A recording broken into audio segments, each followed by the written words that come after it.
السلام علیکم ورحمۃ اللہ وبرکاتہ۔ وعلیکم السلام ورحمۃ اللہ وبرکاتہ۔ جامعہ انواریہ حیدرآباد انڈیا اور باب العلم انواریہ ایجوکیشنل سوسائٹی کے زیر اہتمام تفسیر مظہری جلد نمبر 3 کا سلسلہ وار درس جاری ہے۔ بیات شیخ المشائخ حضرت سید محمد عبد القدیر حسینی بخاری چشتی المعروف نورانی پاشا صاحب قبلہ رحمۃ اللہ علیہ۔ آج کی نشست کا آغاز سورہ مائدہ کی آیت نمبر 5 سے ہوتا ہے۔ ارشاد باری تعالی ہے، اعوذ باللہ من الشیطان الرجیم، الیوم احل لکم الطیبات وطعام الذین اوتوا الکتاب حل لکم وطعامکم حل لہم والمحصنات من المؤمنات والمحصنات من الذین اوتوا الکتاب من قبلکم اذا آتیتموہن اجورہن محصنین غیر مسافحین ولا متخذی اخدان ومن یکفر بالایمان فقد حبط عملہ وہو فی الآخرۃ من الخاسرین۔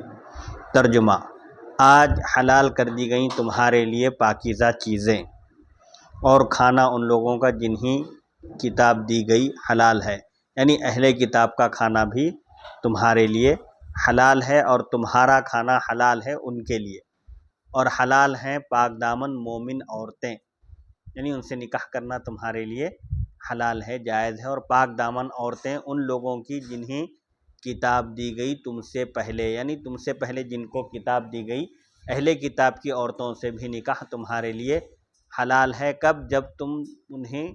جب دے دو تم انہیں مہر، ان کے پاک باز بنتے ہوئے، نہ بدکاری کرتے ہوئے، یعنی اس حال میں کہ وہ پاک باز ہوں، پاک دامن ہوں، بدکاری کرنے والی نہ ہوں، اور نہ چوری چھپے آشنا بناتے ہوئے، یعنی چوری چھپے کسی سے ان کا چکر بھی نہ چل رہا ہو، اور جو انکار کرتا ہے ایمان کا تو بس ضائع ہو گیا اس کا عمل، اور وہ آخرت میں نقصان اٹھانے والوں میں سے ہوگا۔ یعنی دین کے مکمل ہونے پر آج سے لے کر قیامت تک تمہارے لیے پاکیزہ چیزیں حلال کر دی گئی ہیں، کیونکہ مکمل کرنے کے بعد تو کوئی نسخ نہیں ہوتا، کسی چیز کو پائے تکمیل تک پہنچانے کے بعد اس کا کوئی حکم موقوف نہیں ہوتا، کوئی حکم کینسل نہیں ہوتا۔ اسے تاکید کے لیے مکرر ذکر فرمایا ہے، تاکید کے لیے دوبارہ ذکر فرمایا ہے۔ طیبات یہ خبائث کی ضد ہے، پاکیزہ چیزیں یہ خراب چیزوں کی ضد ہے، یہ مجمل ہے، اور احادیث طیبہ طیبات اور خبائث کے لیے بیان ہیں، یعنی تمہارے لیے پاکیزہ چیزیں حلال کر دی گئی آج کے دن۔ تو طیبات کیا ہے اور خبائث کیا ہے، احادیث شریفہ نے اس کو تفصیل سے بیان کیا۔ پھر ان کی مثل چیزوں کو ان پر قیاس کر لیا گیا، اور جن چیزوں کا صراحت سے قرآن اور حدیث میں ذکر نہیں آیا اس کو قیاس کے ذریعے اس کا حکم معلوم کیا گیا۔ اس میں ضابطہ یہ ہے، اس میں قاعدہ یہ ہے کہ نص جس کے حلال ہونے کے بارے میں وارد ہو تو اس سے یہ ظاہر ہو گیا کہ وہ پاکیزہ ہے، یعنی قرآن اور حدیث میں جس کو حلال کہا گیا وہ پاکیزہ ہے، اور نص جس کی حرمت کے بارے میں وارد ہو تو اس سے یہ ظاہر ہو گیا کہ وہ خبث ہے، یعنی طیب کی ضد ہے۔ قرآن اور حدیث میں جس کو حرام کہا گیا وہ خبیث ہے، طیب نہیں ہو سکتا۔ جس کے قتل کے بارے میں حکم وارد ہوا اسے خبیث و فاسق کہا جائے تو وہ خبیث و حرام ہوگی۔ جس طرح حضرت عبداللہ بن عمر حضور صلی اللہ علیہ وآلہ وسلم سے روایت کرتے ہیں کہ 5 چیزیں ایسی ہیں کہ انہیں حرم اور احرام میں بھی قتل کرنے میں کوئی حرج نہیں، حالت احرام میں بھی، حرم میں ہوتے ہوئے بھی انہیں مار ڈالنے میں کوئی مضائقہ، کوئی گناہ نہیں۔ وہ کیا ہے؟ وہ چوہا، کوا، چیل، بچھو اور باولا کتا ہے، یعنی پاگل مجنون کتا ہے۔ متفق علیہ۔ صحیح مسلم باب ما یندب للمحرم وغیرہ قتلہ من الدواب فی الحل والحرم جلد 1 صفحہ 382۔ حضرت عائشہ صدیقہ رضی اللہ تعالی عنہا سے مروی ہے کہ 5 فاسق چیزوں کو حل اور حرم میں قتل کیا جائے گا، چاہے حرم میں ہو یا حرم کے باہر ان کو قتل کیا جائے گا۔ وہ 5 چیزیں کیا ہیں؟ سانپ، کوا، چوہا، باولا کتا اور چیل۔ حوالے کے لیے دیکھیے صحیح مسلم جلد 1 صفحہ 382۔ حضرت ابو ہریرہ رضی اللہ عنہ سے سانپ کے بارے میں مروی ہے کہ جب سے ہماری ان کے ساتھ جنگ ہوئی ہماری ان سے صلح نہیں ہوئی، کمپرومائز نہیں ہوا۔ جس نے خوف کی وجہ سے ان میں سے کسی کو چھوڑ دیا تو وہ ہم میں سے نہیں، یعنی ڈر کے مارے جو ان کو قتل نہ کرے وہ ہمارے طریقے پر نہیں ہے۔ اسے ابو داؤد نے روایت کیا۔ دیکھیے سنن ابی داؤد باب فی قتل الحیات جلد 2 صفحہ 356۔ حضرت ابن مسعود رضی اللہ عنہ سے مروی ہے کہ رسول اللہ صلی اللہ علیہ وآلہ وسلم نے فرمایا تم سانپوں کو قتل کرو، مار ڈالو، جو ان کے حملے سے ڈر گیا وہ ہم میں سے نہیں، یعنی ہمارے طریقے پر کاربند نہیں۔ حوالے کے لیے دیکھیے سنن ابی داؤد جلد 2 صفحہ 356۔ اسے ابو داؤد اور نسائی نے روایت کیا جس میں کوئی نص وارد نہ ہو، یعنی کسی چیز کے حلال یا حرام ہونے کے بارے میں قرآن اور حدیث میں کوئی نص وارد نہ ہو تو اس میں قیاس کیا جائے گا۔ عربوں میں طبائع سلیمہ یعنی سلیم الفطرت جو لوگ ہیں، عربوں میں طبائع سلیمہ سلامتی والی طبیعتیں جن چیزوں کو پاک سمجھیں گی انہیں پاک تصور کیا جائے گا، پاک سمجھا جائے گا، اور جنہیں ناپاک خیال کریں گی انہیں ناپاک سمجھا جائے گا۔ صحابہ کرام رضوان اللہ علیہم اجمعین ایسے جانوروں کو ناپسند کرتے تھے جو مردار کھاتے ہیں۔ حوالے کے لیے دیکھیے مصنف ابن ابی شیبہ باب ما ینہی عن اکلہ من الطیر والسباع جلد 4 صفحہ 258، حدیث نمبر 19872، مطبوعہ مکتبۃ الزمان لثقافۃ العلوم مدینہ منورہ۔ اسے ابن ابی شیبہ نے ابراہیم نخعی کے واسطے سے نقل کیا ہے۔ اسی وجہ سے اکثر علماء نے یہ ارشاد فرمایا کہ ایسے چوپائے اور پرندے، 4 پیر والے جانور اور پرندے نہیں کھائے جائیں گے جو مردار کھاتے ہیں۔ کسی حیوان کو قتل کرنے سے نہیں منع کرنا اسی جانور کی حرمت پر دلالت نہیں کرتا اور نہ اس کی کراہت پر دلالت کرتا ہے جب تک کہ کوئی دوسری دلیل قائم نہ ہو جائے، ثابت نہ ہو جائے، اور یہ حکم ائمہ ثلاثہ کے نزدیک ہے۔ یعنی کسی جانور کو قتل کرنے سے روکنا اس کی حرمت پر دلالت نہیں کرتا، یعنی اسے یہ نہیں معلوم ہوتا کہ وہ جانور حرام ہے اور نہ ہی یہ معلوم ہوتا ہے کہ وہ جانور مکروہ ہے، جب تک کہ کوئی دلیل اس کے حلال یا حرام ہونے پر قائم نہ ہو۔ اور یہ حکم ائمہ ثلاثہ کے نزدیک ہے اور امام شافعی کے نزدیک یہ نہیں اس کی حرمت کی دلیل ہے۔ ائمہ ثلاثہ سے مراد امام اعظم ابو حنیفہ، امام مالک اور امام احمد بن حنبل، اور امام شافعی کے پاس کسی جانور کو قتل کرنے سے منع کرنا یہ اس کے حرمت کی دلیل ہے، یعنی اس کے حرام ہونے کی دلیل ہے۔ ہدہد اور مور تینوں ائمہ کے نزدیک ہدہد اور مور تینوں ائمہ کے نزدیک حرام نہیں، جبکہ امام شافعی اس سے اختلاف کرتے ہیں۔ ہدہد یہ ایک پرندہ ہے اور مور یہ بھی ایک پرندہ ہے، تینوں ائمہ کے نزدیک حرام نہیں، یعنی یہ مردار نہیں کھاتے، اس لیے ان ائمہ کے نزدیک یہ حرام نہیں، جبکہ امام شافعی کے پاس یہ حرام ہے ہدہد اور مور کا کھانا۔ مسئلہ، درندوں میں سے انیاب والا حیوان یعنی کونچلیوں والا، نوکیلے دانتوں والا حیوان جانور جیسے شیر، بھیڑیا، چیتا، کتا، بلی، پرندوں میں تیز پنجوں والے پرندے جیسے شکرا، باز، چیل اور دوسرے جانور، ائمہ ثلاثہ کے نزدیک ان چیزوں کا کھانا حرام ہے، ان جانوروں کا کھانا حرام ہے۔ امام مالک نے فرمایا یہ مکروہ تو ہیں، ان میں سے کوئی چیز حرام نہیں، کیونکہ اللہ تعالیٰ کا فرمان ہے اعوذ باللہ من الشیطان الرجیم قل لا اجد فیما اوحی الی محرما علی طاعم یطعمہ۔ امام مالک کے نزدیک اس باب کے مسائل میں یہی قاعدہ جاری ہوتا ہے۔ ہم کہتے ہیں یہ آیت دلالت کرتی ہے کہ اس آیت کے نزول کے وقت حرمت کا وجود نہیں تھا، جب تک یہ آیت نازل نہیں ہوئی تھی اس وقت تک حرمت کا وجود نہیں تھا۔ اس آیت کے نازل ہونے کے بعد کون کون سی چیزیں حرام ہیں اس کا پتہ چلا۔ اس کا مطلب یہ نہیں کہ بعد میں بھی یہ حکم نازل نہیں ہوا۔ ہم اس آیت کے متعلق اس کے موقع پر بحث کریں گے انشاءاللہ۔ آیت میں جو چیزیں مذکور نہیں ان کے بارے میں احادیث صحیحہ میں احکام نازل ہوئے، جنہیں امت نے قبول بھی کیا، انہی میں سے ایک حضرت ابو ہریرہ رضی اللہ عنہ کی حدیث ہے کہ رسول اللہ صلی اللہ علیہ وآلہ وسلم نے فرمایا انیاب والے جانور درندے ہیں، کونچلیوں والے تیز نوکیلے دانت والے جانور درندے ہیں، ان کا کھانا حرام ہے۔ اسے امام مسلم نے روایت کیا ہے۔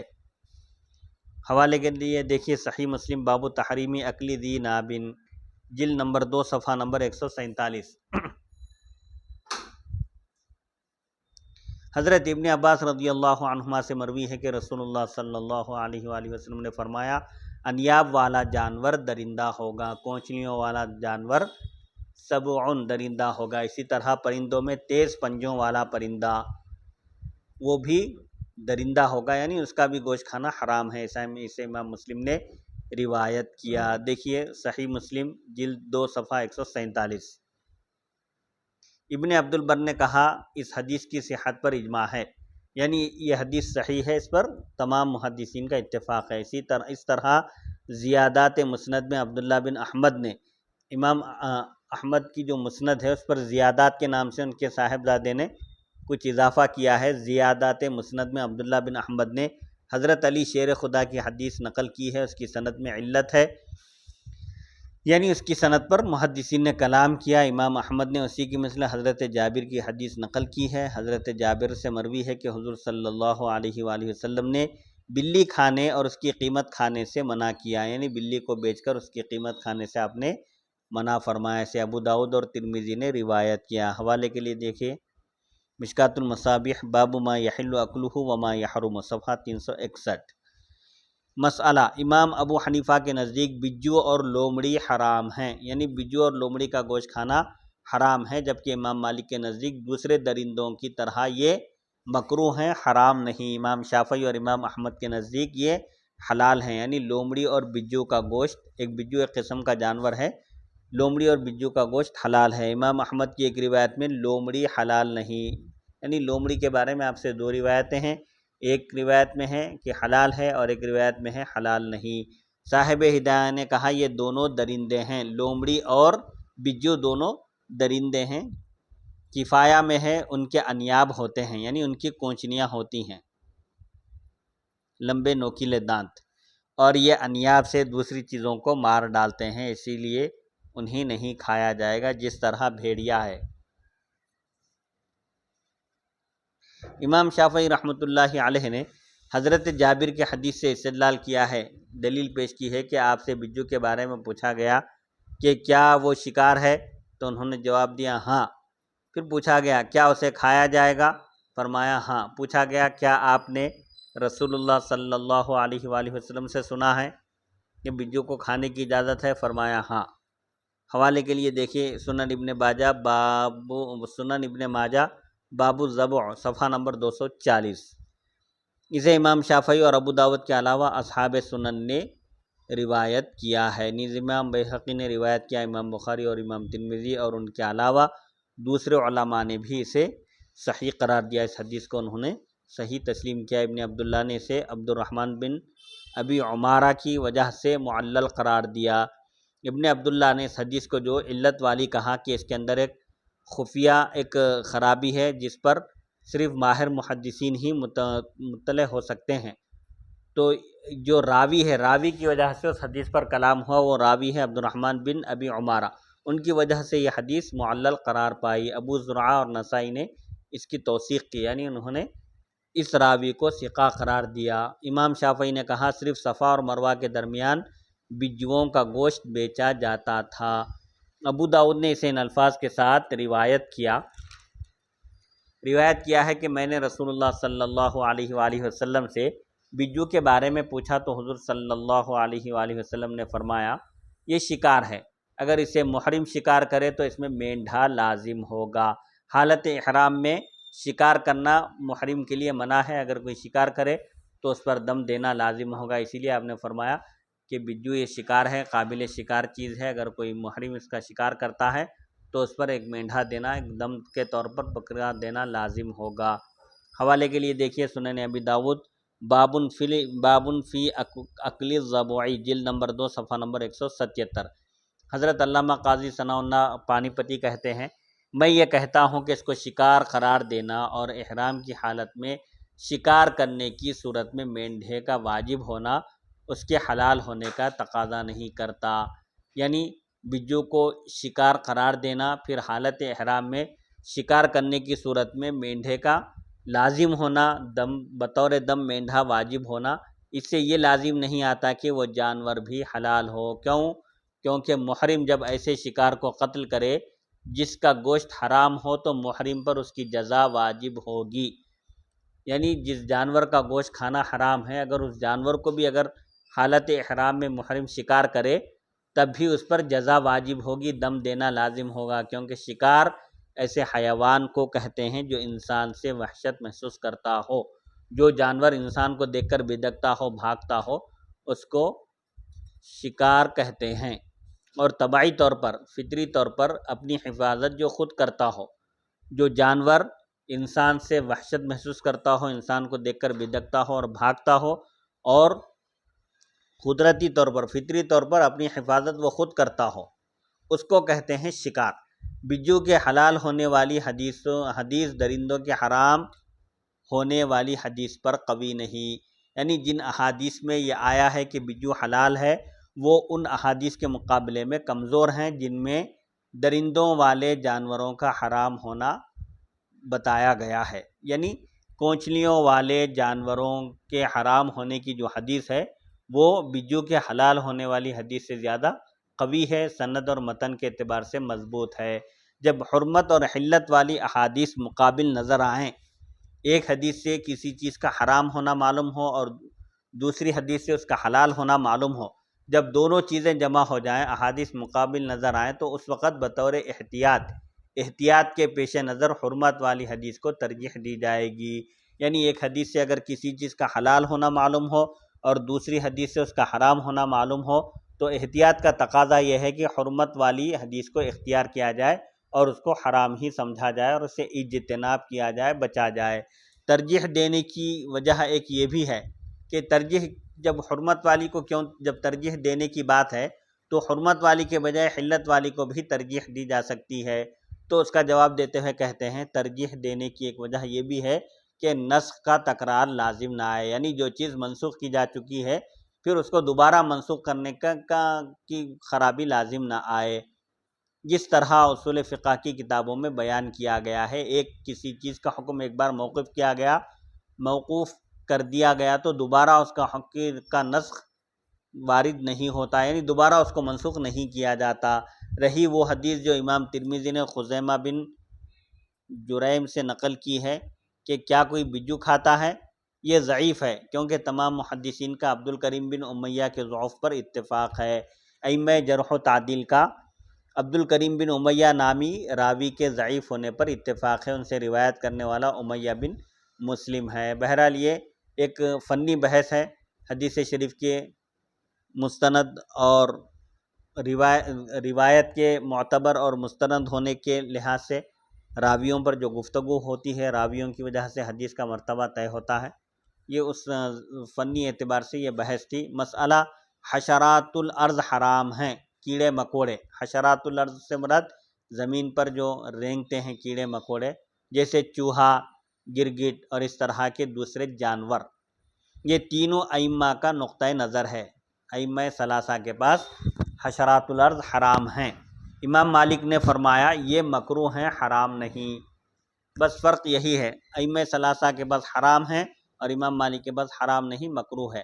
ہمارے پیش نظر ام شریک کی حدیث ہے۔ ہماری دلیل کیا ہے؟ ام شریک کی حدیث ہے کہ حضور صلی اللہ علیہ وآلہ وسلم نے گرگٹ کو قتل کرنے کا حکم فرمایا، کیونکہ یہ حضرت ابراہیم علیہ السلام کے لیے بھڑکائی جانے والی آگ کو پھونک کے مارتا تھا، یعنی اور مزید بھڑکاتا تھا۔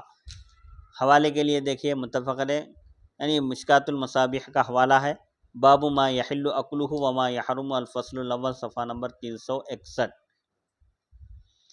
حضرت سعد بن ابی وقاص رضی اللہ تعالیٰ عنہ سے مروی ہے کہ رسول اللہ صلی اللہ علیہ وآلہ وسلم نے گرگٹ کو قتل کرنے کا حکم فرمایا اور اسے فویسق کا نام دیا، یعنی اطاعت سے نکلا ہوا یا غیر مانوس آپ نے اس کو قرار دیا۔ اسے امام مسلم نے روایت کیا ہے۔ حوالے کے لیے دیکھیں صحیح مسلم، باب استحباب قتل الوزغی، یعنی گرگٹ کو قتل کرنے کے استحباب کا بیان، جلد نمبر 2 صفحہ نمبر 236۔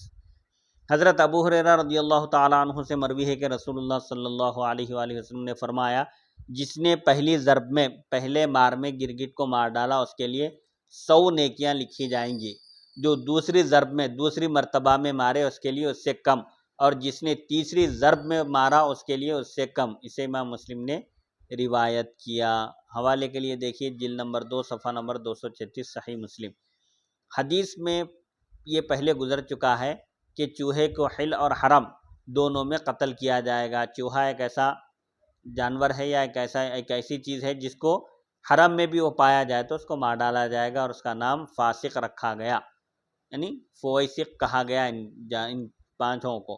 گرگٹ اور چوہے پر استدلال کرتے ہوئے تمام حشرات الارض پر بھی یہی حکم لگایا جائے گا، یعنی گرگٹ اور چوہے کے اوپر قیاس کرتے ہوئے ان دونوں کے مشابہ قرار دیتے ہوئے حشرات الارض کو بھی یہی حکم ان پر لگایا جائے گا۔ انہی میں سے سیاہ ہے، ایک چھوٹا جانور جو بلی کے برابر جسامت رکھتا ہے، اس کی جسامت اس سے بڑی ہوتی ہے، اسی طرح قنفذ چوہے کو کہتے ہیں، یعنی یہ سیاہ یعنی بلی کے جیسا ایک جانور ہے، یہ بھی انہی میں سے ہے، حشرات الارض میں سے ہے۔ امام مالک اور امام شافعی کے نزدیک یہ حلال ہے، امام ابو حنیفہ نے اسے حرام قرار دیا کیونکہ یہ بھی حشرات الارض میں سے ہے۔ اس کی دلیل وہ روایت بھی ہے جسے ابو داؤد نے عیسیٰ بن نمیلہ سے انہوں نے اپنے والد سے روایت کی ہے۔ وہ حضرت عبداللہ بن عمر کے پاس موجود تھے تو آپ سے سیاہ کے بارے میں پوچھا گیا، یعنی بلی کے جیسی جسامت رکھنے والے جانور کے بارے میں پوچھا گیا تو آپ نے فرمایا قل لا اجد فیما اوحی الیہ، یہ آیت آپ نے تلاوت فرمائی، اس میں جن چیزوں کو حرام قرار دیا گیا ان کا ذکر ہے۔ ایک بوڑھا آدمی جو اس وقت آپ کے پاس موجود تھا اس نے کہا، میں نے حضرت ابو ہریرہ رضی اللہ عنہ سے سنا کہ رسول اللہ صلی اللہ علیہ وآلہ وسلم کے سامنے سیاہ کا ذکر ہوا تو آپ نے ارشاد فرمایا وہ خبیثہ ہے، یعنی کھانے کے قابل نہیں ہے، طیب کی ضد خبیثہ ہے۔ تو حضرت عبداللہ بن عمر نے فرمایا اگر نبی کریم صلی اللہ علیہ وآلہ وسلم نے یہ فرمایا تو حکم وہی ہوگا جو رسول اللہ صلی اللہ علیہ وآلہ وسلم نے فرمایا۔ حوالے کے لیے دیکھیے سنن ابی داؤد باب فی اکل حشرات الارض، جلد نمبر 2 صفحہ نمبر 176۔ امام بیہقی نے کہا اس میں ضعف ہے، یعنی یہ حدیث سند کے اعتبار سے ضعیف ہے، اور اس سند کے علاوہ اسے روایت نہیں کیا گیا، یعنی یہی ایک سند سے یہ حدیث مروی ہے۔ مسئلہ، امام ابو حنیفہ رحمۃ اللہ علیہ کے نزدیک گوہ اور جنگلی چوہا حرام ہے، ایک جانور ہے یہ، گوہ اور جنگلی چوہا حرام ہے، جبکہ امام مالک اور امام شافعی کے نزدیک یہ دونوں حلال ہیں۔ امام احمد کا فرمان ہے گو حلال ہے، اور جنگلی چوہے کے بارے میں دو روایتیں ہیں آپ سے، ایک روایت یہ ہے کہ وہ حلال ہے اور ایک روایت یہ ہے کہ وہ حرام ہے۔ علماء نے گوہ کے حلال ہونے پر حضرت عبداللہ بن عمر رضی اللہ عنہما کی حدیث سے استدلال کیا ہے، دلیل پیش کی ہے کہ حضور صلی اللہ علیہ وآلہ وسلم نے فرمایا گوہ کو میں نہ کھاتا ہوں اور نہ ہی اسے حرام قرار دیتا ہوں، متفق علیہ۔ گوہ سے مراد گھوڑ پوڑ ہے، گھوڑ پھوڑ کا کھانا احناف کے پاس حرام ہے۔ حوالے کے لیے دیکھیے صحیح بخاری باب الضب، جلد نمبر 2 صفحہ نمبر 831۔ حضرت ابن عباس رضی اللہ عنہما سے مروی ہے کہ حضرت خالد بن ولید نے انہیں بتایا کہ ایک دفعہ وہ حضور صلی اللہ علیہ وآلہ وسلم کے ساتھ حضرت میمونہ کے پاس گئے جو حضرت ابن عباس رضی اللہ عنہما کی بھی خالہ تھیں، تو وہاں بھنی ہوئی انہوں نے گوہ دیکھی، یعنی ضب کا گوشت دیکھا، انہوں نے حضور صلی اللہ علیہ وآلہ وسلم کی خدمت میں پیش کیا تو رسول اللہ صلی اللہ علیہ وآلہ وسلم نے گوہ سے ہاتھ کھینچ لیا، یعنی آپ نے گھوڑ پوڑ کے گوشت کی طرف اپنا دست اقدس نہیں بڑھایا، آپ کھانے سے رک گئے۔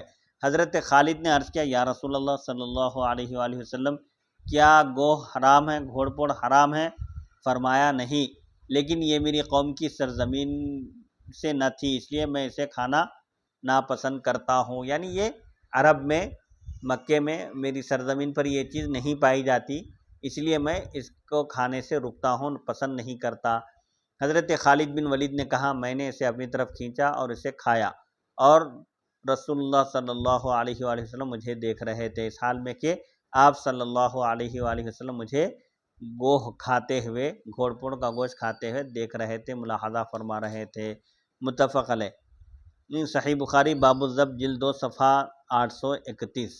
امام ابو حنیفہ نے کہا یہ حشرات میں سے ہے، گوہ یعنی ذب، گھوڑ پھوڑ حشرات الارض میں سے ہے، جبکہ آپ کا قول صحیح صریح نص کے مقابل ہے۔ ہدایہ شریف میں یہ بھی مذکور ہے جب حضرت عائشہ صدیقہ رضی اللہ تعالی عنہا نے حضور صلی اللہ علیہ وآلہ وسلم سے گوہ کھانے کے بارے میں، گھوڑ پھوڑ کھانے کے بارے میں پوچھا تو حضور صلی اللہ علیہ وآلہ وسلم نے انہیں منع کیا۔ میں اس حدیث کو نہیں پہچانتا، یعنی ہدایہ شریف میں بھی یہ بیان کیا گیا ہے کہ گھوڑ پھوڑ کو کھانے سے حضور صلی اللہ علیہ وآلہ وسلم نے حضرت عائشہ صدیقہ رضی اللہ عنہا کو منع کیا۔ یہ میں اس حدیث کو نہیں پہچانتا، یہ کون کہہ رہے ہیں؟ صاحب مشکات نے اس حدیث کو ما یحل اکلہ وما لا یحل اکلہ، یعنی کن چیزوں کا کھانا حلال ہے اور کن چیزوں کا کھانا حلال نہیں، اس بیان میں انہوں نے عبد الرحمن بن شبل سے نقل کیا۔ اس میں یہ تصریح ہے، اس میں یہ صراحت ہے، اسے ابو داؤد نے نقل کیا۔ میں نے اسے اصل نسخے میں دیکھا، یہ روایت اسی طرح ہے۔ حضرت علامہ قاضی ثناء اللہ پانی پتی کہتے ہیں۔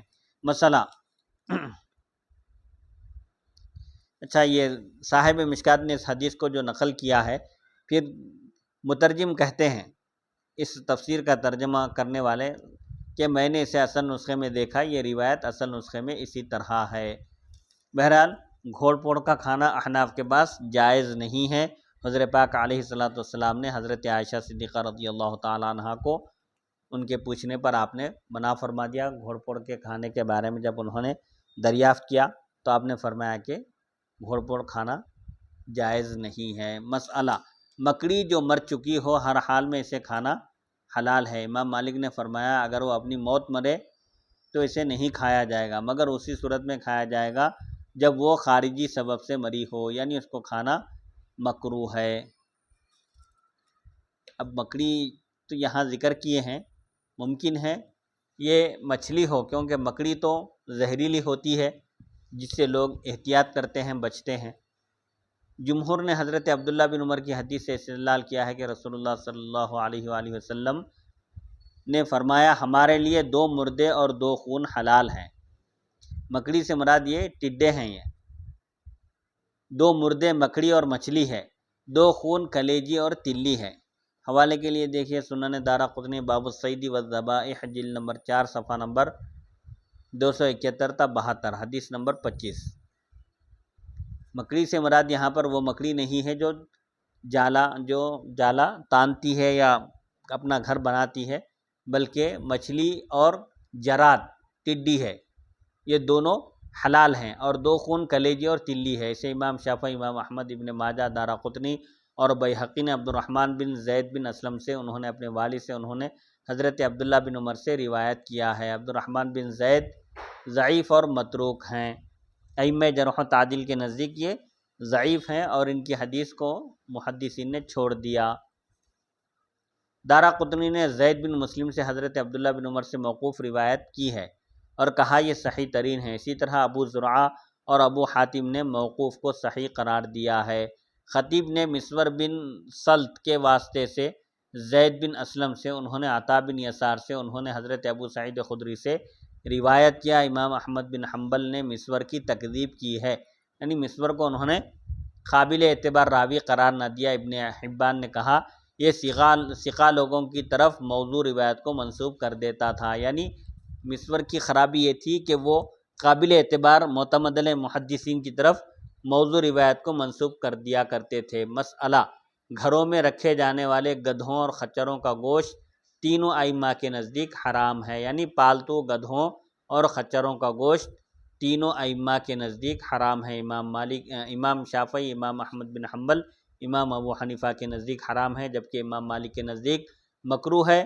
ہماری دلیل ابو ثعلبہ کی حدیث ہے، حضور صلی اللہ علیہ وآلہ وسلم نے گھروں میں رہنے والے گدھوں کو، پالتو گدھوں کو حرام قرار دیا۔ متفق علیہ۔ حوالے کے لیے دیکھیے صحیح بخاری باب لحوم الحمر الانسیۃ جلد 2 صفحہ 830۔ امام احمد سے مروی ہے کہ ایک روایت میں یہ بھی ہے کہ حضور صلی اللہ علیہ وآلہ وسلم نے حضرت عبد الرحمن بن عوف کو حکم دیا کہ وہ لوگوں میں اعلان کریں کہ گھروں میں رکھے جانے والے گدھوں کے گوشت یعنی پالتو گدھوں کے گوشت ان لوگوں کے لیے حلال نہیں جو اس بات کی گواہی دیتے ہیں کہ میں اللہ تعالیٰ کا رسول ہوں، یعنی حضور صلی اللہ علیہ وآلہ وسلم کی رسالت اور نبوت پر یقین رکھنے والے، ایمان رکھنے والوں کے لیے پالتو گدھوں کا گوشت حلال نہیں ہے۔ حضرت جابر رضی اللہ تعالیٰ عنہ سے مروی ہے کہ حضور صلی اللہ علیہ وآلہ وسلم نے گھریلو گدھوں کے گوشت سے منع کیا، یعنی پالتو گدھوں کا گوشت کھانے سے منع فرمایا اور گھوڑے کے گوشت کے بارے میں اجازت دی، متفق علیہ۔ حوالے کے لیے دیکھیے مشکات المصابیح باب ما یحل اکلہ وما یحرم الفصل الاول صفحہ 359۔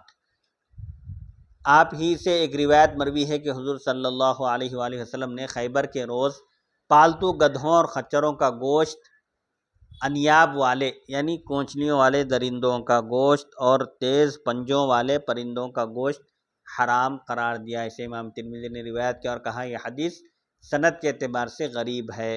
حوالے کے لیے دیکھیے جامع ترمذی باب ما جاء فی لحوم الحمر الاہلیۃ جلد 2 صفحہ 2۔ امام احمد نے ان الفاظ کے ساتھ روایت کیا ہے کہ حضور صلی اللہ علیہ وآلہ وسلم نے پالتو گدھے، لومڑیوں کے گوشت، درندوں اور تیز ناخن والے پرندوں کو حرام قرار دیا۔ نمبر 3 مسند احمد جلد 4 صفحہ 193۔ انہی سے ایک روایت مروی ہے کہ رسول اللہ صلی اللہ علیہ وآلہ وسلم نے گھوڑے کا گوشت ہمیں کھلایا اور پالتو گدھوں کے گوشت سے ہمیں منع کر دیا۔ اسے امام ترمذی نے روایت کیا اور اسے صحیح قرار دیا۔ حوالے کے لیے دیکھیے جامع ترمذی باب ما جاء فی اکل لحوم الخیل جلد نمبر 2 صفحہ نمبر 1، اور امام نسائی نے اسے روایت کیا۔ حضرت ابو ہریرہ رضی اللہ عنہ سے مروی ہے کہ رسول اللہ صلی اللہ علیہ وآلہ وسلم نے خیبر کے روز درندوں اور پالتو گدھوں کو حرام قرار دیا، یعنی ان کا گوشت حرام قرار دیا، ایسا امام احمد نے روایت کیا۔ حضرت برا بن عازب رضی اللہ عنہ سے مروی ہے ہم نے خیبر کے روز گدھوں کو پکڑا تو اچانک کیا سنتے ہیں کہ ایک منادی، ایک ندا کرنے والا، ایک آواز دینے والا رسول اللہ صلی اللہ علیہ وآلہ وسلم کی طرف سے ندا کر رہا تھا، آواز دے رہا تھا، اعلان کر رہا تھا کہ ہنڈیاں اونڈیل دو، یعنی پالتو گدھوں کا یا خچروں کا جو بھی گوشت ہانڈیوں میں بنایا جا رہا تھا، حکم ہوا، اس کی حرمت کا حکم آ گیا اور اعلان ہوا تو فوراً صحابہ نے چولہے پر پکتی ہوئی ہانڈیوں کا گوشت اونڈیل دیا، یعنی پھینک دیا، متفق علیہ۔ حوالے کے لیے دیکھیے صحیح بخاری باب لحوم الحمر الانسیۃ جلد 2 صفحہ 830 پر اسی مفہوم کی حدیث پاک ہے۔ حضرت علی شیر خدا سے مروی ہے رضی اللہ عنہ کے حضور صلی اللہ علیہ وآلہ وسلم نے خیبر کے سال نکاح متعہ یعنی کانٹریکٹ میرج اور پالتو جانوروں کے گوشت سے منع کیا۔ عارضی طور پر عارضی مدت کے لیے نکاح کرنے سے اور پالتو جانوروں کا گوشت کھانے سے آپ نے منع فرمایا، متفق علیہ۔ یہ صحیح بخاری جلد نمبر 2 صفحہ نمبر 830۔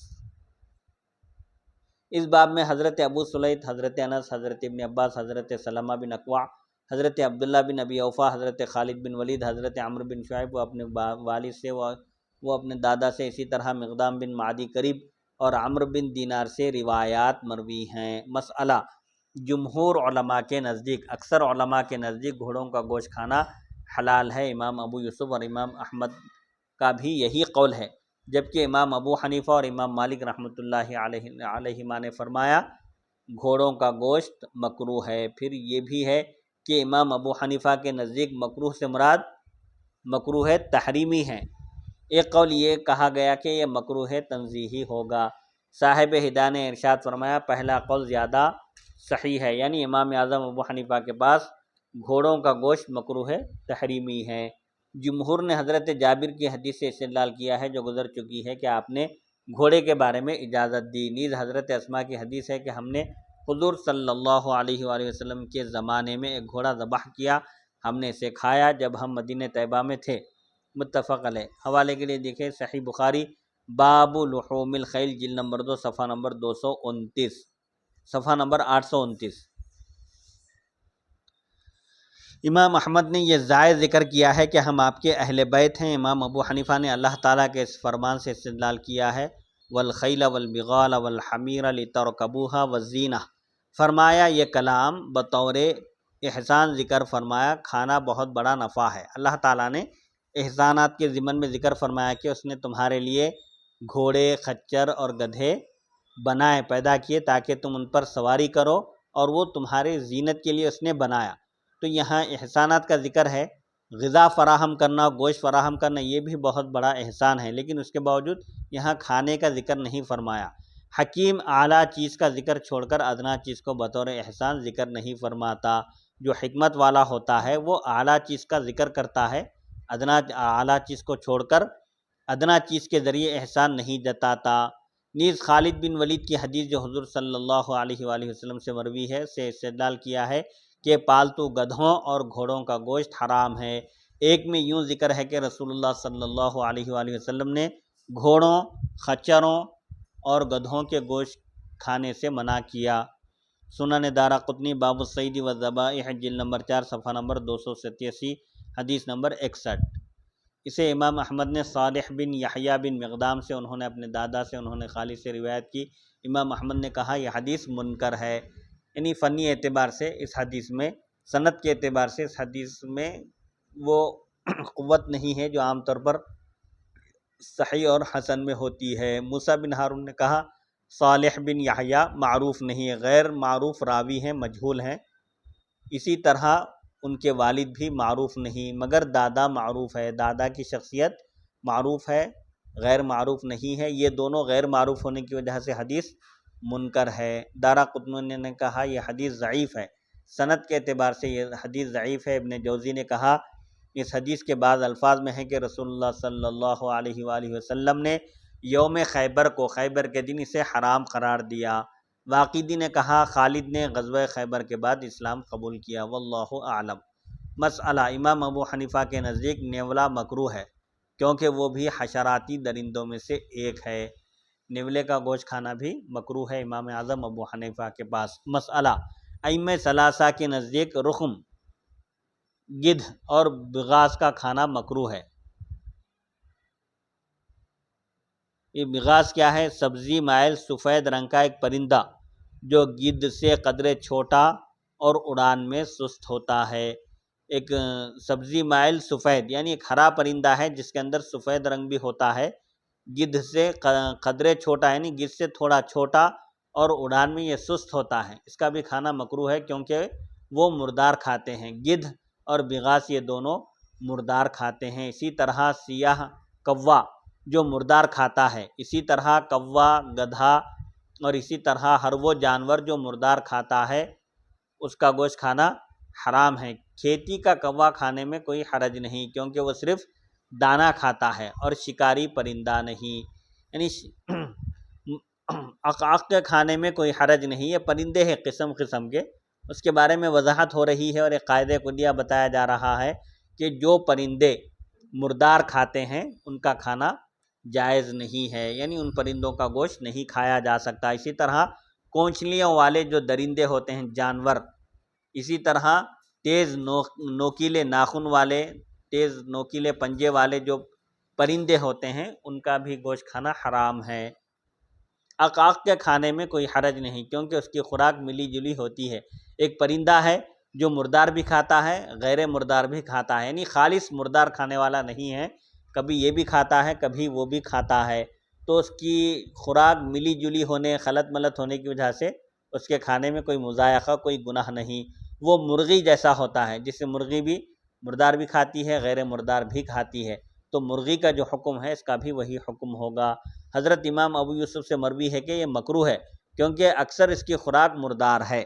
امام ابو یوسف فرماتے ہیں کہ یہ عام طور پر اکثر تو یہ مردار ہی کھاتا ہے، لہذا اس کا گوشت کھانا مکروہ ہے۔ مسئلہ، گندگی خور کا گوشت یعنی گندگی کھانے والے کا گوشت، اس کا انڈا اور اس کا دودھ امام احمد کے نزدیک حرام ہے جب تک اسے باندھا نہ جائے، یعنی جب تک اس کو باندھ کر گھر میں رکھا نہ جائے اس وقت تک اس کا نہ انڈا استعمال کیا جا سکتا ہے اور نہ ہی اس کا دودھ پیا جا سکتا ہے اور نہ ہی اس کا گوشت کھایا جا سکتا ہے۔ اگر پرندہ ہو تو 3 دن اسے محبوس کیا جائے، اگر وہ پرندہ ہو تو 3 دن تک اس کو روک کر رکھا جائے، اگر اونٹ ہو تو 40 روز، گائے ہو تو 30 روز یعنی 30 دن، بھیڑ بکری ہو تو 7 روز، 1 ہفتے تک ان کو گھر میں باندھ کر رکھیں، مرغی ہو تو 3 دن۔ ایک روایت میں ہے سب میں 3 دن، تینوں ائمہ کے نزدیک اس صورت میں اس کا کھانا مکروہ تحریمی ہوگا اگر ان کے گوشت اور دودھ میں بدبو ہو، یعنی اگر ان کے گوشت اور دودھ میں بدبو پائی جاتی ہو ان جانوروں کے جو مردار کھاتے ہیں، تو اب ایسی صورت میں ائمہ کے پاس ان پرندوں کا گوشت اور جانوروں کا گوشت کھانا بھی حرام ہوگا، اسے اس وقت تک قید رکھا جائے، ان جانوروں کو، ان پرندوں کو جو باہر مردار کھاتے ہیں ان کو اس وقت تک قید رکھا جائے، پکڑ کر رکھا جائے یہاں تک کہ ان سے بدبو ختم ہو جائے، مردار کھانے کی جو خرابی ہوتی ہے وہ ختم ہو جائے، اس وقت تک ان کو باندھ کر گھر میں رکھا جائے۔ حضرت عبداللہ بن عباس رضی اللہ عنہما سے مروی ہے کہ رسول اللہ صلی اللہ علیہ وآلہ وسلم نے گندگی خور بکری کے دودھ سے منع فرمایا۔ حوالے کے لیے دیکھیے سنن نسائی باب النہی عن لبن الجلالہ، جلد 2 صفحہ 209۔ اسے امام احمد نے روایت کیا، حضرت عبداللہ بن عمر سے مروی ہے کہ رسول اللہ صلی اللہ علیہ وآلہ وسلم نے گندگی خور کا گوشت اور اس کا دودھ استعمال کرنے سے منع فرمایا۔ اسے ابو داؤد، ترمذی اور ابن ماجہ نے روایت کیا۔ حوالے کے لیے دیکھیے سنن ابی داؤد باب النہی عن اکل الجلالۃ و البانھا، جلد نمبر 2 صفحہ نمبر 175۔ حضرت عبداللہ بن عمرو سے مروی ہے کہ رسول اللہ صلی اللہ علیہ وآلہ وسلم نے گندگی خور اونٹ کے گوشت کھانے اور اس کا دودھ پینے سے منع کیا۔ جو اونٹ مردار کھاتا ہے، گندگی کھاتا ہے، اس کا گوشت کھانے اور اس کا دودھ پینے سے منع کیا، اور لوگوں کو اس پر سوار ہونے سے منع کیا، یہاں تک کہ 40 روز تک انہیں باندھ کر چارہ کھلایا جائے۔ 40 روز تک اونٹ کو گھر میں باندھ کر رکھا جائے اور صاف ستھرا چارہ کھلایا جائے، تب کہیں جا کر اس کو استعمال کیا جا سکتا ہے۔ اسے امام بیہقی اور دارقطنی نے روایت کیا۔ دیکھیے حوالے کے لیے سنن دارقطنی باب الصید والذبائح، جلد نمبر 4 صفحہ نمبر 283، حدیث نمبر 44۔ اس سند میں اسماعیل بن ابراہیم ہے، ایک راوی ہے جو اپنے والد سے نقل کرتے ہیں۔ ابن جوزی نے کہا وہ اور ان کے والد دونوں ضعیف ہیں، ائمہ جرح و تعدیل کے نزدیک باپ بیٹے دونوں بھی ضعیف ہیں۔ اسے امام احمد، ابو داؤد، نسائی اور حاکم نے عمرو بن شعیب سے، وہ اپنے والد سے اور وہ دادا سے ان الفاظ کے ساتھ روایت کرتے ہیں کہ پالتو گدھوں کا گوشت، گندگی خور جانوروں کا گوشت اور ان پر سواری کرنے سے منع کیا۔ مسئلہ، پانی کے جانوروں میں سے صرف مچھلی ہی کھائی جائے گی، بحری جو جانور ہیں سمندری پانی کے، اس میں سے صرف مچھلی ہی کھائی جائے گی، یہ امام ابو حنیفہ رحمۃ اللہ علیہ کا نقطۂ نظر ہے، جبکہ امام مالک کا نقطۂ نظر یہ ہے کہ پانی کے تمام جانور کھائے جائیں گے، مطلب پانی میں رہنے والے تمام جانور حلال ہیں، یہاں تک کہ کیکڑا، مینڈک، پانی کا کتا، اس کا خنزیر، پانی کا بد جانور، مگر اس کا خنزیر کھانا مکروہ ہے۔ امام مالک کے پاس سمندری جانوروں میں، آبی جانوروں میں خنزیر کو چھوڑ کر بقیہ سب جانور حلال ہیں، پانی کا کتا، مینڈک، کیکڑا وغیرہ۔ ایک قول یہ کہا گیا کہ آپ نے بحری خنزیر کے معاملے میں توقف کیا ہے، سمندر میں پائے جانے والے سور کے بارے میں آپ نے خاموشی اختیار کی، کوئی قطعی حکم نہیں بیان کیا۔ امام احمد نے فرمایا وہ چیزیں جو پانی میں رہتی ہیں اور اسی میں پیدا ہوتی ہیں تو ان کا کھانا حلال ہے، جیسے مگر مینڈک، مگرمچھ اور کوسج ایک جانور ہے، اور آپ کے نزدیک مچھلی کے علاوہ جانوروں میں ذبح کرنا ضروری ہوگا، مچھلی کو ذبح کرنے کی ضرورت نہیں ہے، مچھلی کے علاوہ دوسرے جانوروں کو ذبح کرنا ضروری ہوگا، جس طرح سمندری۔ یہ کن کے نزدیک ضروری ہے مچھلی کے علاوہ جانوروں کو امام ذبح احمد کرنا؟ بن حنبل فرماتے ہیں ہاں، جو چیزیں پانی میں ہی رہتی ہیں اور پانی میں ہی پیدا ہوتی ہیں ان کو کھانا حلال ہے، مگر مینڈک ہے، مگرمچھ ہے اور کوسج ہے، یہ اگرچہ کہ پانی میں رہتے ہیں اور پانی میں ہی پیدا ہوتے ہیں لیکن ان کو کھانا حلال نہیں ہے، اور آپ کے نزدیک امام احمد بن حنبل رحمۃ اللہ علیہ کے نزدیک مچھلی کے علاوہ دیگر جانوروں میں ذبح کرنا ضروری ہوگا، یعنی مچھلی کو ذبح کرنے کی ضرورت نہیں ہے، البتہ سمندر کے جو دوسرے جانور حلال ہیں ان کو ذبح کرنا ضروری ہے، جس طرح سمندری خنزیر، سمندری کتا اور سمندری انسان۔ امام شافعی کے اصحاب نے آپس میں اختلاف کیا، یعنی شوافع میں اختلاف ہے، ان میں سے کچھ نے امام مالک جیسا قول کہا اور بعض نے امام ابو حنیفہ کے قول کی موافقت کی، یعنی امام شافعی کے اصحاب بعض یہ کہتے ہیں کہ تمام سمندری جانور حلال ہیں، اور بعض کہتے ہیں امام اعظم ابو حنیفہ کی طرح کہ سمندری جانوروں میں صرف مچھلی حلال ہے، اور ان میں سے کچھ نے کہا جن کی خشکی کے جانوروں کے ساتھ مشابہت ہے اسے نہیں کھایا جائے گا، یعنی سمندر میں رہنے والے جو جانور خشکی پر پائے جانے والے جانوروں سے جو مشابہت رکھتے ہیں ان کو نہیں کھایا جائے گا، اس لیے دریائی کتا، دریائی خنزیر، دریائی انسان، دریائی سانپ، دریائی چوہا، دریائی بچھو نہیں کھائے جائیں گے۔ یہ جانور زمین پر رہنے بسنے والے جانوروں کے جیسے جو جانور ہیں، جیسے کتا ہے، پانی کا کتا ہے، سمندری کتا ہے یا سمندری خنزیر ہے، سمندری انسان ہے یا سمندری سانپ ہے یا چوہا یا بچھو، جیسے زمین پر کھانا ان کا حرام ہے، ایسے ہی سمندری جانوروں کا بھی حکم ہے کہ یہ بھی حرام ہے، ان کے علاوہ جانوروں کو کھایا جائے گا۔ ان میں سے بعض نے کہا مگرمچھ، مینڈک، سانپ، بچھو، کیکڑا اور کچھوے کو نہیں کھایا جائے گا، یعنی سمندری جانوروں میں بھی بعض جانوروں کا استثناء ہے، یعنی بعض جانوروں کو کھانا حلال نہیں ہے۔ امام مالک رحمۃ اللہ علیہ نے اللہ تعالیٰ کے فرمان احل لکم صید البحر کے عموم سے استدلال کیا ہے۔ اس آیت سے معلوم ہوتا ہے کہ تمہارے لیے سمندر کا شکار حلال کیا گیا، اس میں مطلق ہے، عمومیت کے ساتھ ہے، کسی جانور کی تخصیص نہیں ہے، کیونکہ اس میں کوئی تفریق نہیں کی گئی۔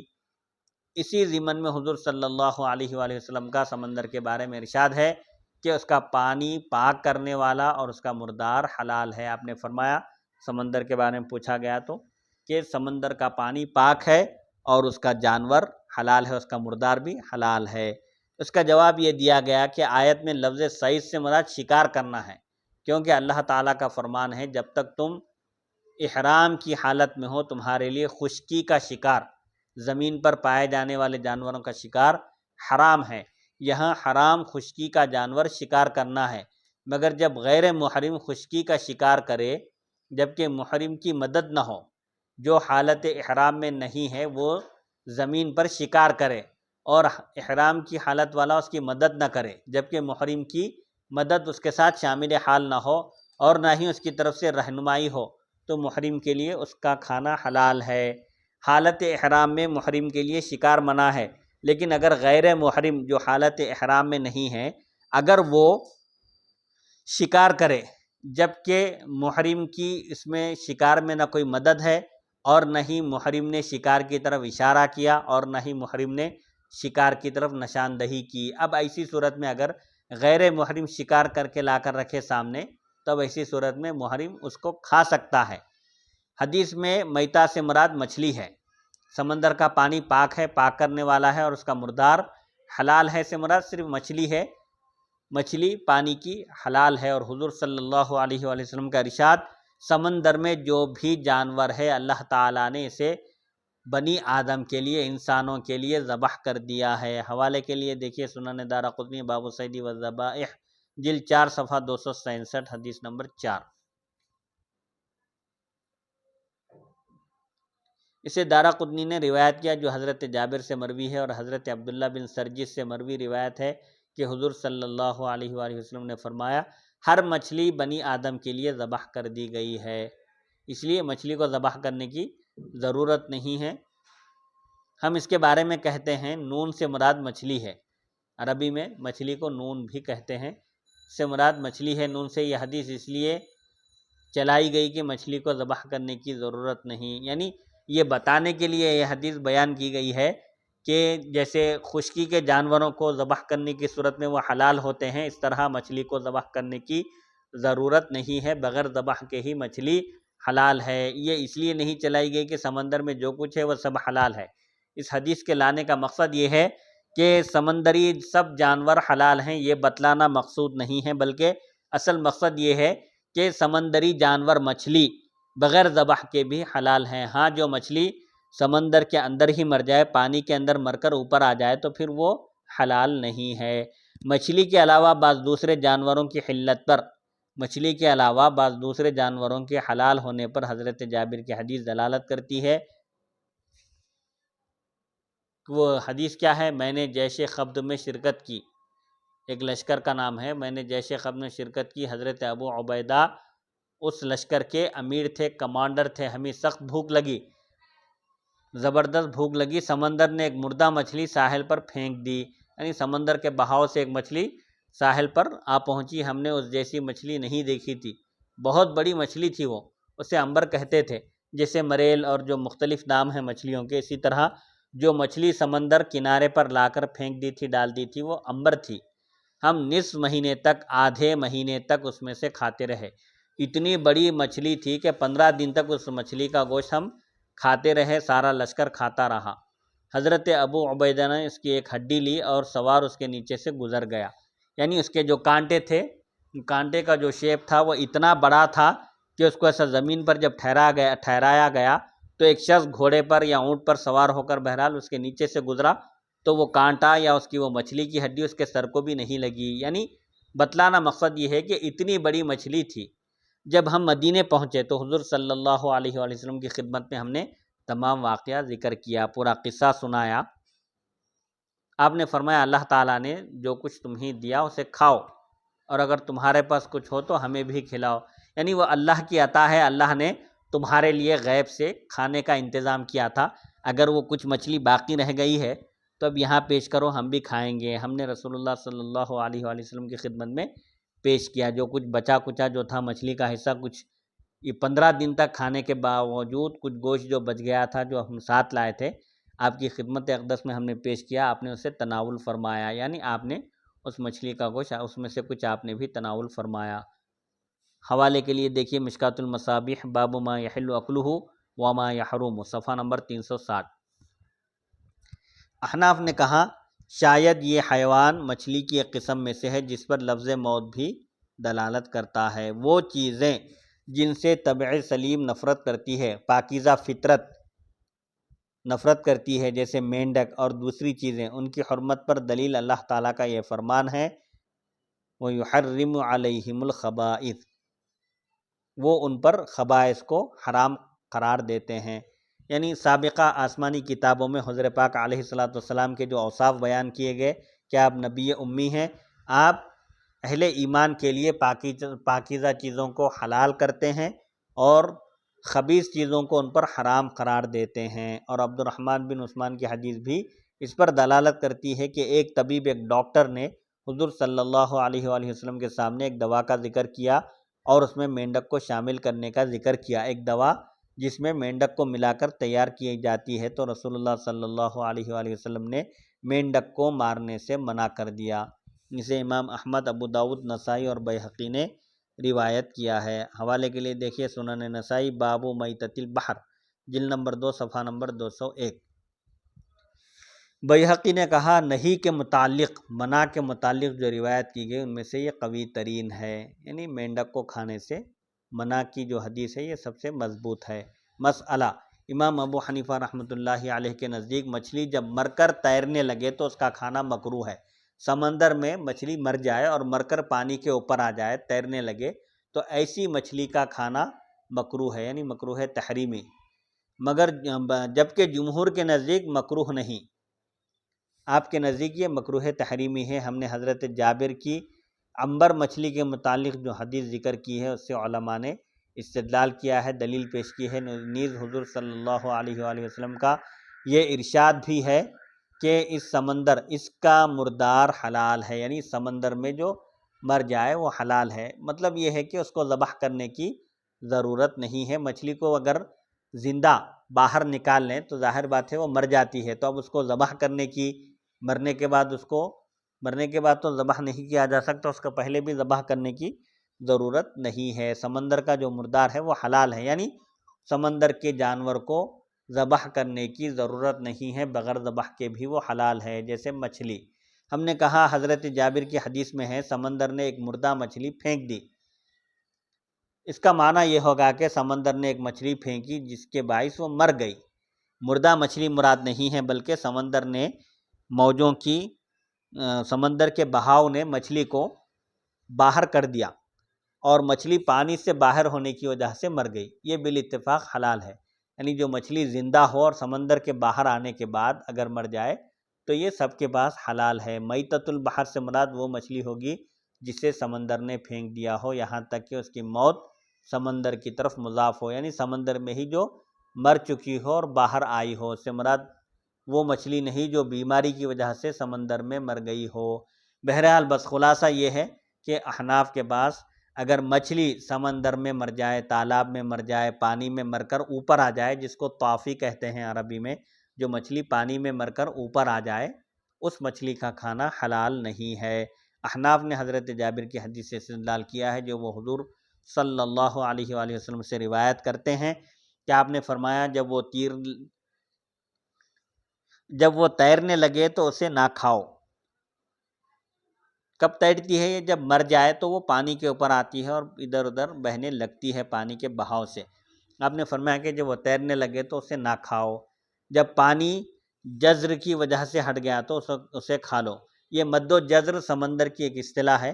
جزر کی وجہ سے اگر پانی پیچھے ہٹ گیا، یعنی سمندر کا پانی پیچھے ہٹ گیا جزر کی وجہ سے، تو اسے کھا لو، جو اس کے کنارے پر پڑی ہو اسے کھا لو۔ اسے دارقطنی نے ابو احمد زبیری سے، انہوں نے سفیان ثوری سے، انہوں نے ابو الزبیر سے موقوفاً روایت کیا ہے۔ اسے مرفوع ذکر کرنا صحیح نہیں۔ مرفوع، موقوف یہ حدیث شریف کی اصطلاحات ہیں۔ مرفوع اس حدیث کو کہتے ہیں جس کی سند رسول اللہ صلی اللہ علیہ وآلہ وسلم تک پہنچی ہو، اور موقوف اس حدیث کو کہتے ہیں جس کی سند صحابی تک پہنچی ہو۔ تو یہ حدیث مرفوع نہیں ہے، موقوف ہے۔ حوالے کے لیے دیکھیے سنن دارقطنی باب الصید والذبائح جلد 4 صفحہ 268۔ دارقطنی نے اسے ایک سند سے روایت کیا ہے، سمندر کا پانی جس سے پیچھے ہٹ گیا، یا جسے سمندر نے باہر پھینک دیا، یا جسے تم کنارے پر مردہ حالت میں پاؤ تو اسے کھاؤ۔ یعنی سمندر کا پانی پیچھے ہٹنے کی وجہ سے مر گئی، یا سمندر اس کو پانی کے بہاؤ سے اس کو باہر پھینک دے تیز رفتار پریشر سے، یا جو کنارے پر مردہ حالت میں ملے تو اسے کھا لو۔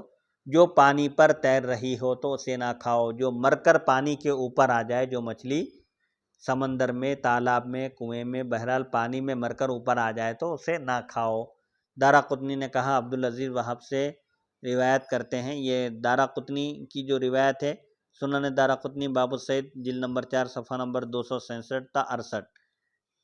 دارقطنی نے کہا عبدالعزیز وہب سے روایت کرنے میں اکیلے رہ گئے ہیں، یعنی یہ اس حدیث کی سند میں ایک راوی عبدالعزیز ہیں جو وہب سے روایت کرنے والے منفرد اکیلے راوی ہے، کوئی اور وہب سے روایت کرنے والے نہیں ہیں۔ عبدالعزیز ضعیف ہے، وہ قابل حجت نہیں۔ ائمہ جرح و تعدیل کے جو قواعد اور قوانین ہیں اس حساب سے یہ پورے نہیں اترتے، ان کے نزدیک یہ ضعیف ہیں، اور ان کی دلیل اور ان کی حدیث قابل حجت نہیں ہو سکتی۔ امام احمد نے کہا وہ ضعیف ہے، حدیث صحیح نہیں۔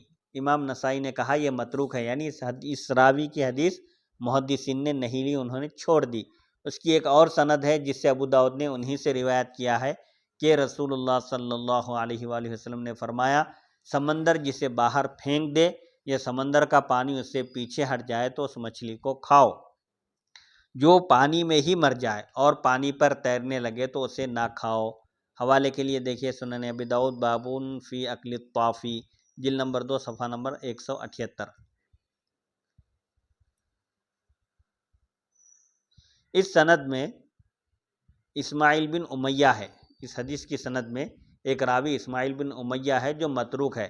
ائمہ جرح و تعدیل اور محدثین کے نزدیک ان کی حدیث نہیں لی گئی، متروک ہے۔ ابو داؤد نے کہا اسے سفیان، ایوب اور حماد نے ابو الزبیر سے روایت کیا اور حضرت جابر پر اسے موقوف کیا ہے، یعنی سفیان ثوری بڑے بڑے محدثین نے اس روایت کو روایت کیا لیکن انہوں نے اسے موقوف بتایا۔ مسئلہ بالاجماع، تمام کا اتفاق ہے، خرگوش کو کھانا حلال ہے، یعنی خرگوش کا گوشت حلال ہے، کیونکہ حضرت انس کی حدیث ہے، مر زہران ایک مقام کا نام ہے، مر زہران کے مقام پر اچانک ہم ایک خرگوش کے پاس پہنچے، میں نے اسے پکڑ لیا اور ابو طلحہ کے پاس لے آیا، انہوں نے اسے ذبح کیا اور اس کی ورک اور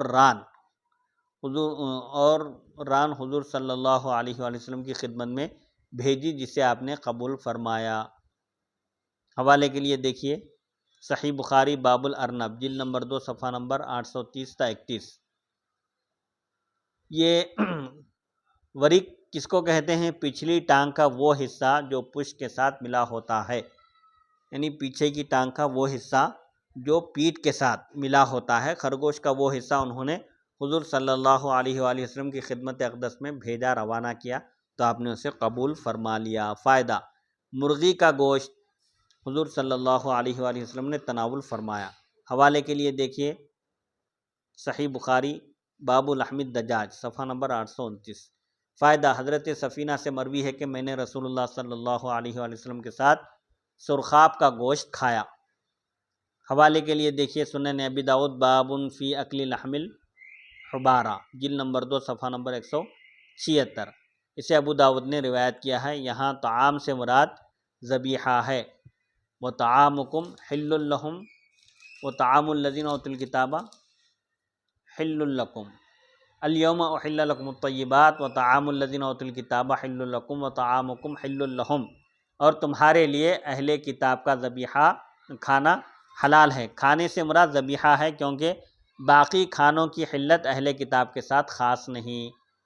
اور اللہ تعالیٰ کا فرمان الذین اوتوا الکتاب، یہ یہود و نصارہ اور صابیوں کو شامل ہے۔ یہود و نصارہ اور صابی یعنی جو ستاروں کی پرستش کرنے والے ہیں۔ صابیوں میں یہ شرط ہے کہ کسی نبی کے دین پر ایمان رکھتے ہوں، یعنی صابی کا ذبیحہ اس وقت حلال ہوگا جب وہ کسی نبی کو ماننے والے ہوں، اللہ تعالیٰ کی کتاب کو پڑھتے ہوں، نہ کہ وہ کواکب کی عبادت کرتے ہوں۔ ستاروں کی پرستش کرنے والے، تاروں کی عبادت کرنے والے مراد نہیں ہیں، بلکہ جو کسی آسمانی کتاب پر ایمان رکھتے ہوں، کسی نبی کو ماننے والے ہوں، نہ کہ وہ کواکب یعنی ستاروں کی عبادت کرتے ہوں یا ان کی کتاب ہی نہ ہو، وہ کتابی عربی ہو یا ذمی، عجمی ہو یا عربی یا تغلبی، یعنی اب وہ کتابی عام ہیں، کتابی وہ یہود و نصارہ، یہودی یا نصرانی، چاہے وہ دارالحرب میں رہتا ہو یا دارالاسلام میں جان اور مال کی حفاظت کا ٹیکس دے کر رہتا ہو، چاہے وہ کتابی یہودی یا نصرانی عجمی ہو یا عربی ہو یا تغلبی، یعنی کسی بھی قسم کا ہو، اگر وہ آسمانی کتاب کو تسلیم کرتا ہے اور حضرت عیسیٰ علیہ السلام کو اللہ کا رسول اور اللہ کا بندہ مانتا ہے، ان کو الہ نہیں سمجھتا، معبود نہیں سمجھتا، وہ اہل کتاب مراد ہے یہاں پر۔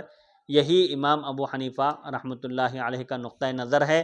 باقی تینوں ائمہ نے فرمایا بنی تغلب کے نصرانیوں کا ذبیحہ حلال نہیں، قبیلے بنی تغلب کے جو نصرانی ہیں ان کا ذبیحہ حلال نہیں۔ ابن جوزی نے کہا ہمارے اصحاب نے حضرت ابن عباس کی حدیث روایت کی ہے کہ حضور صلی اللہ علیہ وآلہ وسلم نے عرب کے نصرانیوں کے ذبیحے سے منع کیا ہے۔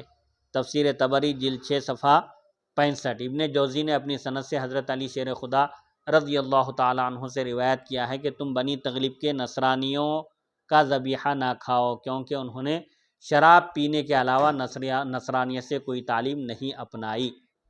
یعنی بنی تغلب کے جو نصرانی ہیں وہ صرف ان کا شیوا، ان کی عادت شراب پینا ہے، نصرانی مذہب کا کوئی رنگ ان پر نہیں ہے، صرف بس اس مذہب میں سے ایک چیز کو انہوں نے اختیار کر لیا ہے۔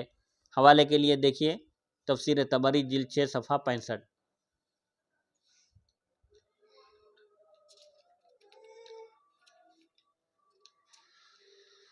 امام شافعی نے صحیح سند سے انہی سے روایت کی ہے۔ عبد الرزاق نے ابراہیم نخعی کے واسطے سے روایت نقل کی ہے کہ حضرت علی شیر خدا رضی اللہ عنہ بنی تغلب کے نصرانیوں کے ذبیحہ اور ان کی عورتوں سے نکاح کرنے کو مکروہ سمجھتے تھے۔ عبد الرزاق صنعانی نے ابراہیم نخعی کے واسطے سے روایت نقل کی ہے کہ حضرت علی شیر خدا بنی تغلب کے نصرانیوں کے ذبیحہ اور ان کی عورتوں سے نکاح کرنے کو مکروہ سمجھتے تھے۔ حوالے کے لیے دیکھیں مصنف عبد الرزاق باب نصار العرب جلد 6 صفحہ 72، حدیث نمبر 10034۔ میں کہتا ہوں، علامہ قاضی ثناء اللہ پانی پتی کہتے ہیں، میں کہتا ہوں اس باب میں، اس سلسلے میں میرے سامنے مرفوع حدیث نہیں آئی، اگر کوئی صحیح حدیث ہو بھی تو وہ احاد میں سے ہوگی، وہ کتاب اللہ کے لیے ناسخ نہیں بن سکتی۔ یعنی قرآن مجید سے جو حکم ثابت ہے اس کو احادیث منسوخ نہیں کر سکتے، خاص طور پر خبر واحد قرآن مجید کے حکم کو موقوف نہیں کر سکتی۔ امام بغوی نے کہا اللہ تعالیٰ یہود و نصارہ کے ذبائح اور ان قوموں کے ذبائح جو ان میں داخل ہوئے تھے، یعنی ان کے ہاتھ کا ذبح کیا ہوا جانور، جبکہ ابھی حضور صلی اللہ علیہ وآلہ وسلم مبعوث نہ ہوئے تھے، آپ کی بعثت نہ ہوئی تھی، تو اللہ تعالیٰ نے یہود و نصارہ کے ذبیحوں اور ان کے ساتھ جو ان قوموں کے ذبائح جو ان میں داخل ہوئے تھے، اللہ تعالیٰ نے ان کو حلال فرما رہا ہے، اور جو حضور صلی اللہ علیہ وآلہ وسلم کی بعثت کے بعد ان کے دین میں داخل ہوا تو اس کا ذبیحہ حلال نہیں۔ یہ کہتے ہیں یہاں امام بغوی کے جو لوگ حضور پاک علیہ السلام کی بعثت سے پہلے جو یہود یا نصرانی تھے ان کا ذبیحہ حلال تھا، لیکن آپ کی بعثت کے بعد جو یہودی یا نصرانی بنے اس مذہب میں داخل ہوئے ان کا ذبیحہ حلال نہیں ہے، کیونکہ آپ کی بعثت کے بعد اب کوئی دین باقی نہیں رہا، ہر ایک کو قیامت تک جتنے بھی لوگ آنے والے ہیں سب کو آپ پر ایمان لانا ضروری ہے۔ حوالے کے لیے دیکھیے معالم التنزیل جلد 2 صفحہ 212۔ میں کہتا ہوں، علامہ قاضی ثناء اللہ پانی پتی کہتے ہیں، ہمارے نزدیک اس قید کی کوئی حیثیت نہیں۔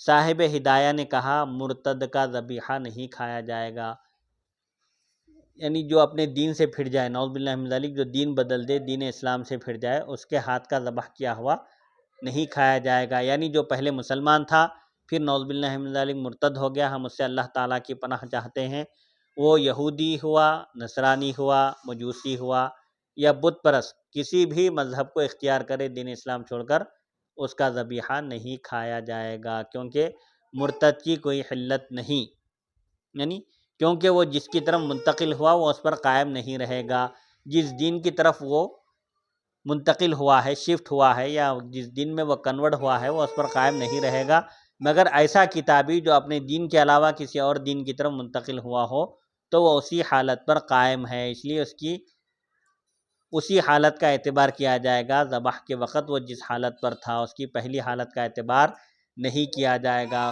خلاصہ کلام یہ ہے کہ ذبح کرنے کے وقت وہ کیا ہے یہ دیکھا جائے گا، ذبح کرنے والا مسلمان ہے، ظاہر بات ہے مسلمان کا ذبیحہ حلال ہے، لیکن ذبح کرنے والا اگر کتابی ہے، اہل کتاب میں سے ہے، یعنی یہودی یا نصرانی ہے، اور وہ آسمانی کتابوں پر ایمان رکھتا ہو اور عیسیٰ علیہ السلام کو اللہ کا رسول اور اس کا بندہ مانتا ہو تو اس کا ذبیحہ حلال ہوگا۔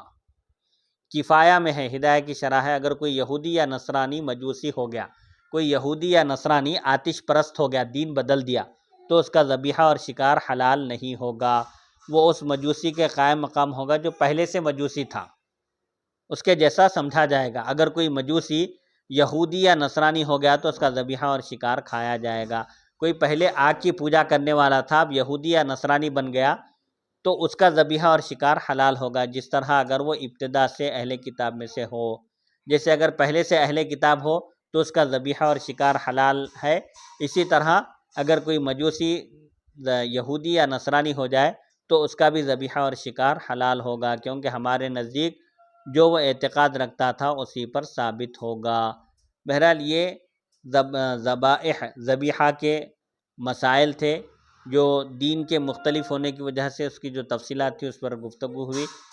اب انشاءاللہ اگلی نشست میں ایک مسئلہ جو ہے کہ الیوم احل لکم الطیبات، صحابہ نے پوچھا کہ ان کے لیے کیا حلال ہے، تو جواب دیا گیا کہ آج کے دن ان کے لیے پاکیزہ چیزیں حلال کر دی گئیں، اور وَطَعَامُكُمْ حِلٌّ لَهُمْ، اچھا وَطَعَامُ الَّذِينَ أُوتُوا الْكِتَابَ حِلٌّ لَكُمْ، اور اہل کتاب کا کھانا ان کے لیے حلال ہے اور تمہارا کھانا ان کے لیے حلال ہے۔ طعام سے مراد یہاں پر مطلق کھانا نہیں ہے، بلکہ سے مراد ذبیحہ، اہل کتاب کے ہاتھ سے ذبح کیا ہوا جانور تمہارے لیے حلال ہے، اور تمہارے ہاتھ سے حلال کیا ہوا جانور، ذبح کیا ہوا جانور ان کے لیے حلال ہے۔ یہ دو موضوع پر گفتگو ہوئی۔ انشاءاللہ اگلی نشست میں اہل کتاب کی پاک دامن عورتیں جو اللہ اور رسول پر ایمان رکھتی ہوں، عیسیٰ علیہ السلام کو اللہ کا رسول مانتی ہوں، الہ نہ مانتی ہوں، اور مریم علیہ السلام کو اللہ کی بندی مانتی ہوں، جو تثلیث کا جو عقیدہ ہے عیسائیوں کا کہ نعوذ باللہ من ذالک 3 خدا ہے، ایسا عقیدہ نہ ہو، توحید پر جو قائم ہے، ان کی عورتوں سے نکاح کرنا اہل ایمان کے لیے حلال ہے، جائز ہے۔ انشاءاللہ اگلی نشست میں اسی کا تسلسل اگلی نشست میں چلے گا۔ وصلی اللہ تعالی علی خیر خلقہ سیدنا محمد و آلہ و صحبہ اجمعین والحمد للہ رب العالمین۔